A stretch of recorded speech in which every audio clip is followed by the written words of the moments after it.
And welcome back. Live from Heritage Hill Brew House, the Q&A, the exclusive Q&A, the stream chat of QSportsTalk.com. So welcome to those getting the notifications that we're streaming and the cameras are on and the mics are on here. So if you have a question on QSportsTalk.com for Coach Fran Brown or Offensive Coordinator Jeff Nixon, who's joining us here this week, feel free to enter into the stream chat, say hi, and ask away. And Coach, good to see you. Good to see you too. And Coach Nixon, I heard this segment with you and Stephen Fonte and that you played for West Virginia in the Dome. So were you on the team that won 43-0 here? 43-0. Myself and Coach Dale Williams, our offensive line coach. Yeah, so we both came here in '93. We had a great team.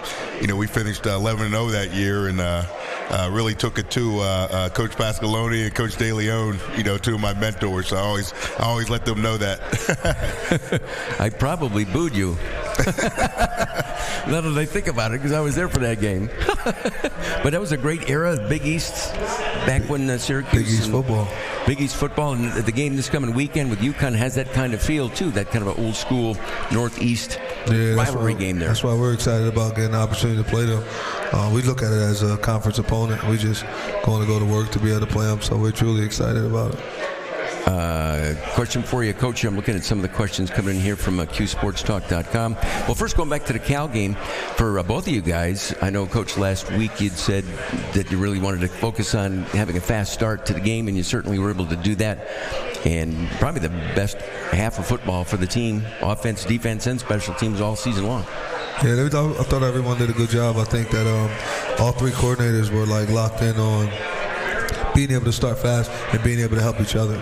We worried about playing complementary football, and we did different things throughout the week, the whole week, to have us set forward, and it kind of paid off, and I'm very happy that we had the opportunity of doing that.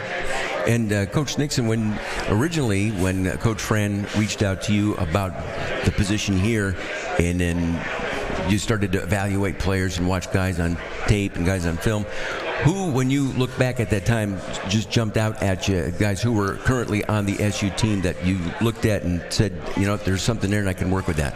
Yeah, I think when you first come into a new situation, that's the first thing you do. You want to try to evaluate, to see look at the current roster.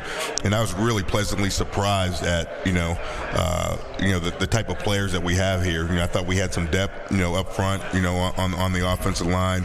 Aronde Gatson always stands out. He's truly a great player, throughout his career, and that has continued this year. Really proud of the way that he's playing and the way that he's developing. As a football player. The Quinn Allen, he was all ACC last year, having another great season this year. He's leading the country, running back receptions. He's running the ball. He's blocking. He's a do-it-all running back. Someone that is going to have a bright NFL future because he's just a great three-down running back. Those two guys really stand out. As far as guys I looked at on film before getting here, I knew that we had a great running back and a really great tight end, which helps you have a really efficient offense. And you said Reed too. I remember you telling me the center was pretty good when we first started talking. Yeah, he was like, "Hey, the center's good." No doubt. And you look at the quarterback of the most important position besides the quarterback's probably your center. Getting everybody going in the right direction. John Ray has done a excellent job. He continues to develop. He started off. I heard early in his career, learning how to play power forward football, and he's taken off this year as far as leading our offensive line, getting everybody moving in the right direction. And we have a lot on his plate, and he has responded and played well, so far this season. And the way recruiting is now, with the number of places to watch on YouTube and on tape and in person, and just the way you guys handle it, are there any real surprises much anymore? I mean, like when you came here and started coaching guys that you had no idea, but all of a sudden they popped once you saw them, but they were kind of under the radar. Does that happen much anymore? Not really. I guess guys get better, because of the reps that we give out in practice. Everyone practices all the time, so you see guys, you can see the potential, but then it's like if he keeps doing the plan that you put together for him, because everybody has a plan that we put together for him, and if they keep doing that, then you see some guys hit it, some guys don't. But I think that I would say Gil stands out as a guy that you've seen it, and then like, wow, he's who we think he is. He did a good job. Amari Hatcher has shown signs of being able to keep doing it. I think Trevor Pena is, I mean, he's as good as it gets. You know, that kid just stayed healthy, and by him being healthy, he's been our go-to guy, right? Yeah, I mean, yeah. Kid just. Shoot, Trevor's leading the ACC in catches. Yeah. He's kind of been like the rock of our offense. Him and Rhonda. When it comes to third down, being able to make a big play for us. When the time's needed. And he can return punts. He's kind of like our Swiss Army knife. He can run the football. When we need him to, and he's done a nice job this year, coming off of previous years where he was like Coach said he was injured. Questions here from the stream chat of QSportsTalk.com. Coach, you've now twice taken teams out to the West Coast and they've performed well and won the games over pretty good competition. Will we be making more West Coast trips in the future? And is there any secret to winning those kind of games where you're traveling across the country, getting a win and coming back? It's just the same plan that we usually do every week. I think we were more locked in, though. Guys are just there with each other. Whoever they say we have to play, then we're just going to go find and play. But we just hoping we can play where it's hot. We want to stay where it's hot. It's always hot here, and that's why everybody, they always try to say how cold it is here. We're going to never, ever play in a cold game. We promise you. You come play at Syracuse, it'll never be cold when you play at Syracuse because we're always in the dome. So, we just want to go where it's hot. So it's either going to be comfortable or hot, no cold. Just cold. Take that right off the table. Yeah. Well, part of I think Coach is being a little modest. Part of when you play those West Coast teams, like you got to have a really good plan for like the week, and I think Coach really set us up well by the way we practiced. Those 2 weeks. Like we went out early, 2 days early. We got a chance to practice and get used to the area, their time. And that's a testament to Coach, just having that plan in the offseason that this is what we're going to do when we play these two opponents. And, luckily for us, you still got to go out and play the game. You got to go out and execute. But I thought that really helped us, those 2 weeks, just the plan we had in place to play UNLV and Cal. Yeah, we're more locked in, I would say, because we're just together the whole time, the whole day. We kind of take the whole day from them, right? Yeah. We're together all the time and we enjoy it, but we don't go out the hotel, players or coaches, everyone's in, and it's meet or sleep. You meeting or you sleeping? One or the other. It's not enough. There's no other. When we're on the road, there's no time for anything else. Meeting or sleeping. We have a lot of meetings. Yeah. We got the officer waiting at the door, so if you're going to order some, food and all like that, it's going to be right at the door. He's not letting nobody out and nobody in. So, it's a business trip. Yeah. The business trip. This question here from the stream chat for both of you. Have either one of you guys tried Kyle McCord's potato chips? Yeah, they're straight. They're all right? It's kind of a honey barbecue zing, right? Have you tried them, Coach? I haven't got a chance. I saw the bag. I just got the bag. I had first when I opened it, I got my family was a little upset that I opened the chips. So I was like, well, what was I gonna buy them for? So then we ended up getting we got another bag of chips. So one is this there for decoration, I guess. it's a memento. I'm gonna tell Kyle I'm gonna use this chip bag as a dartboard. This one here, Coach, you run that formation with the stack out wide and a back behind him more than I've ever seen any other Q's team. Where did that come from, and what does it do for your offense? We just try to keep defenses off balance. I'm not going to lie, other teams have done it. Everything in football is, kind of either borrowed or stolen from somewhere. But we're fortunate that, again, we have a really good staff. We kind of called some of those plays at the right time. And, we work extremely hard in practice on game planning, certain things that we want to do, and sometimes we might practice something like that for 3 or 4 weeks, don't run it, and then finally you get a chance to run it at that time, and it's good when it works. If not, it's just another play. It's not that big of a deal. Just go on to the next one. Just go on to the next one. Yeah. This one here, Coach, great win, and they said they're happy that they got to be there in person last week. So somebody had gone out to the Cal game. I've seen that Jakari Williams has been named one of the Scout Team Players of the Week almost every week. Where has he improved the most during the season? I would say his mental toughness. Yeah, I would say his mental toughness. He always could throw and he's athletic, but his mental toughness and possibly a little bit physical because he get hit down there. He's getting hit and he's running the ball and he's delivering some of the hits now. At first it was like he wasn't used to it. It was a culture shock to him, but I think he's maturing and he's taking some reps with the twos here and there when they give him an opportunity when we're all together. And he's doing a good job. He's a mature young kid, and I think that if he continues to grow mentally and continues to be able to be focused and can run the entire program, I think that not only I think this kid has an opportunity of being a really good quarterback here for us one day. Well, I know coming up on Saturday, Senior Day, so the guys will have their walk in their moment there. And how many seniors will be walking this year? I know it's a total like 25 people, but I think that's some of the grad assistants and guys like that, some of the seniors involved. But as far as number of players, I know the numbers, at least 15 plus. And a lot of us know the guys who play in starters, but talk about a little bit the guys who play. This brought up because of the scout team. Some of the guys who have been working their butts off for 3 or 4 years or however long they've been there, and maybe don't get the playing time that the other guys get, but that have been really important in practice as scout players, as guys that are helping the 1 and 2 string guys. I think in their importance. The first one I would say is Tom Callahan, our long snapper, who does an amazing job, and they don't get the credit and the glory that everyone else gets. But the reason Stonehouse is so good is because of the operation time, but of him snapping that ball back there.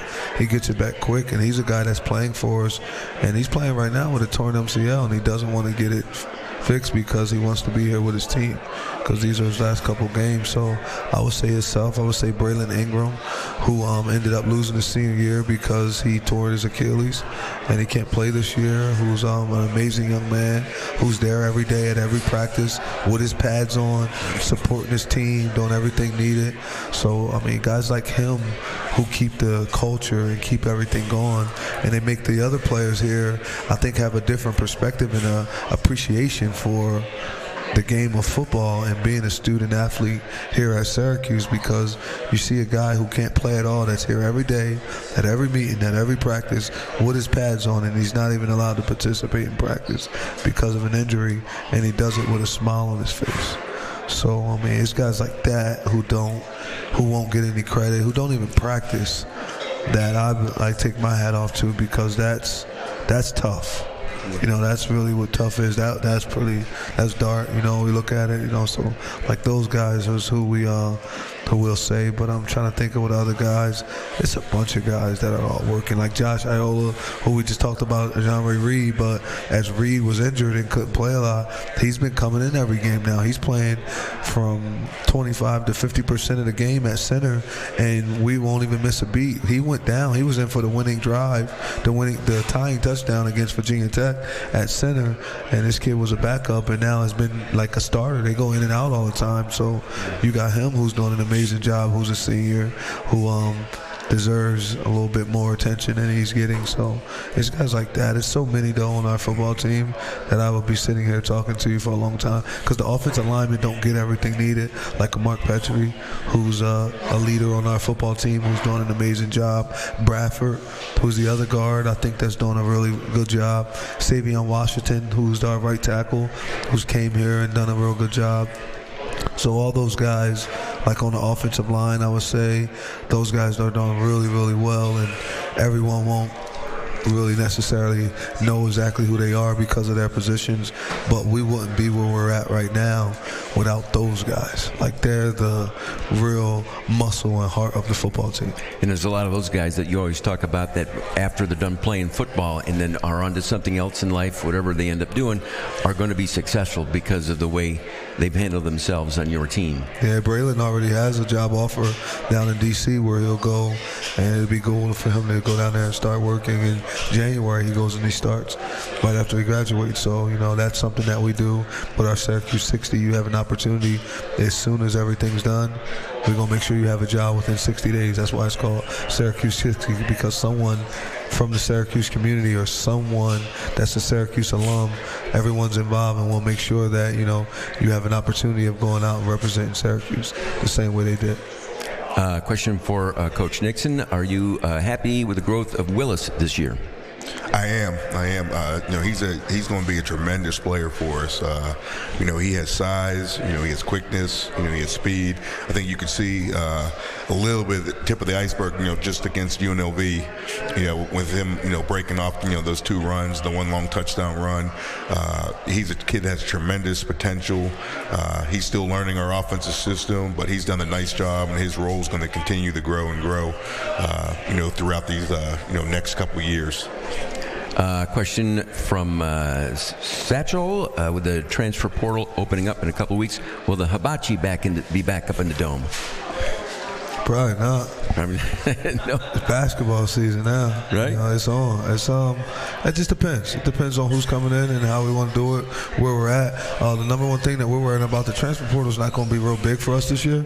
We focused on these high school. We got one of the better classes in the country. I feel coming in, our team, the new team that's coming in, these guys are really good. They're bought in.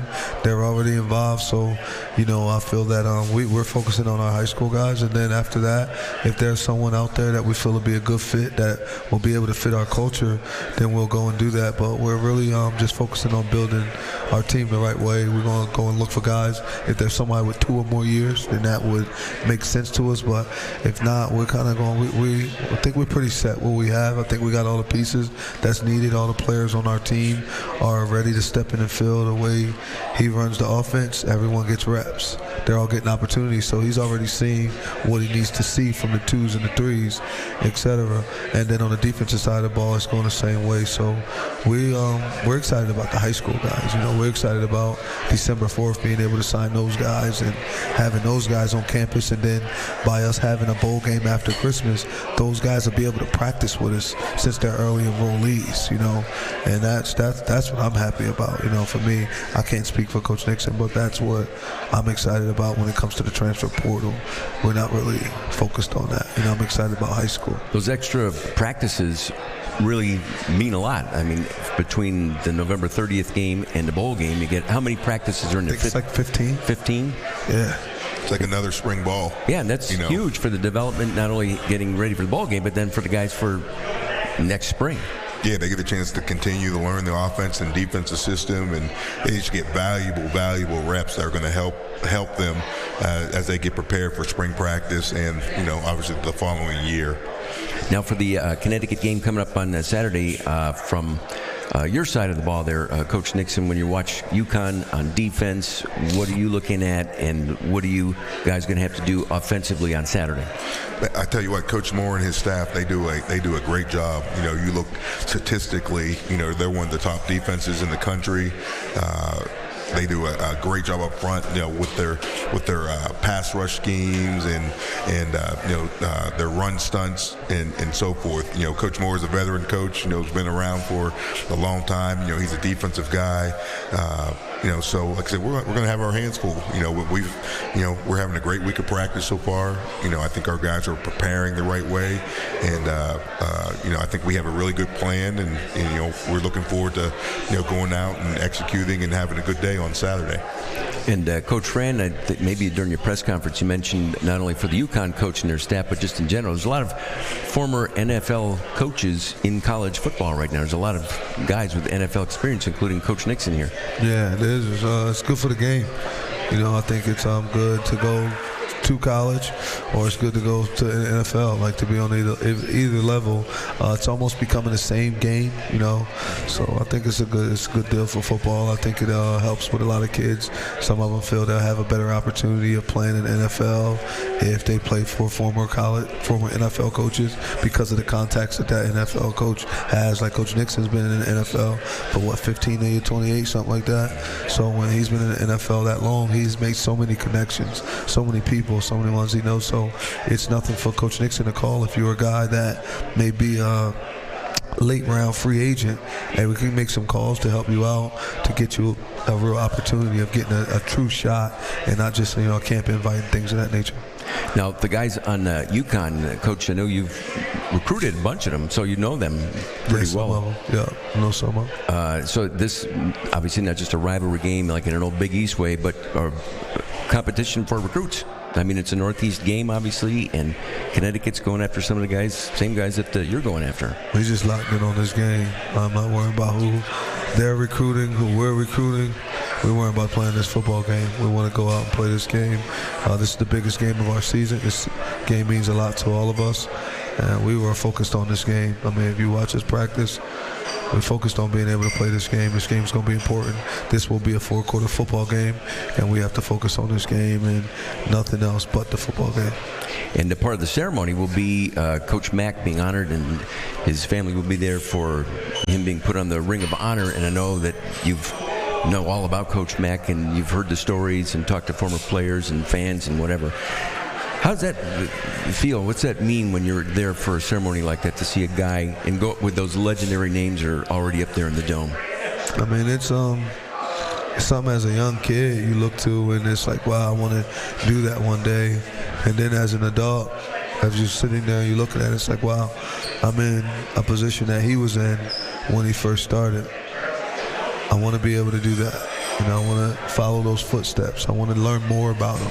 I want to get to know more about who he is, because all of his players, as I said before, are all model citizens. They're all good dudes. They're all like positive men. So I want to continue to learn more about him, so I can follow some of I can follow the trails that he left behind, and I'll be able to just try and be able to at least be half as good as he was as a coach, you know, and just being able to follow that. I mean, he